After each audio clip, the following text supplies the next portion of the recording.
Hello guys, today I'm gonna explain how to replace this component right here.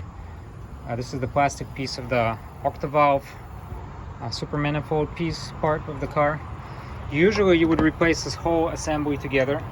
It comes with this plastic piece, the pumps, Octavalve, evaporator, condenser, this whole assembly. But if only this plastic piece is cracked, you can replace it by itself.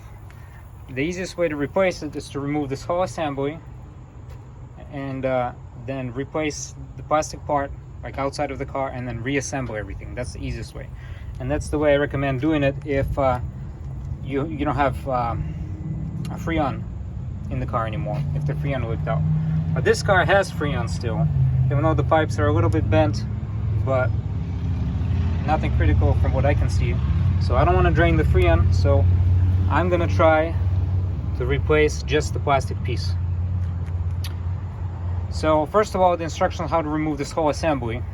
If you want to replace the whole assembly, then you would remove this black bar, that bar, remove that, unscrew all the bolts, lift it up, including these two that are holding this assembly. Then remove these hoses. There's 3 on top and 3 on the bottom. Then don't remove these plugs like I've done here if you're removing the whole assembly. The only plug you gotta disconnect is the one that goes right here. That's the only plug you gotta remove.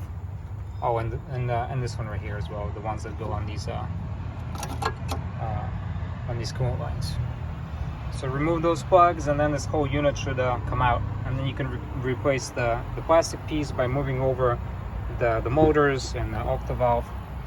But if you're gonna want to do it the way I did it here, be prepared. It's not a simple job. A lot of tight fits, and it's quite messy because you're gonna have coolant going all over you. But to do it this way, you got to remove all this wiring, of course. You got to remove the Octavalve. Pumps can stay on this assembly. The only reason you got to remove the Octavalve is to access this bolt. If you can access that bolt without removing it, well, go ahead. For me, it was a little tough.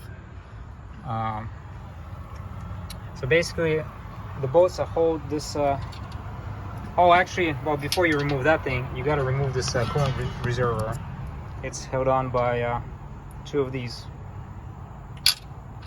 and then the plastic is held up by a bunch of these. Let's see, 1, 2, 3, 4, 5, I think. And they go where these unthreaded holes are. 1, 2, 3, 4, 5, I believe. So once you unscrew those bolts, you can remove the plastic. As long as you have enough room to work, you can remove that plastic. And then if you keep the pumps, you got to make sure that the seals, that the O-rings get transferred. There's one small one and one large one. And for the Octavalve, there's this gasket, rubber gasket.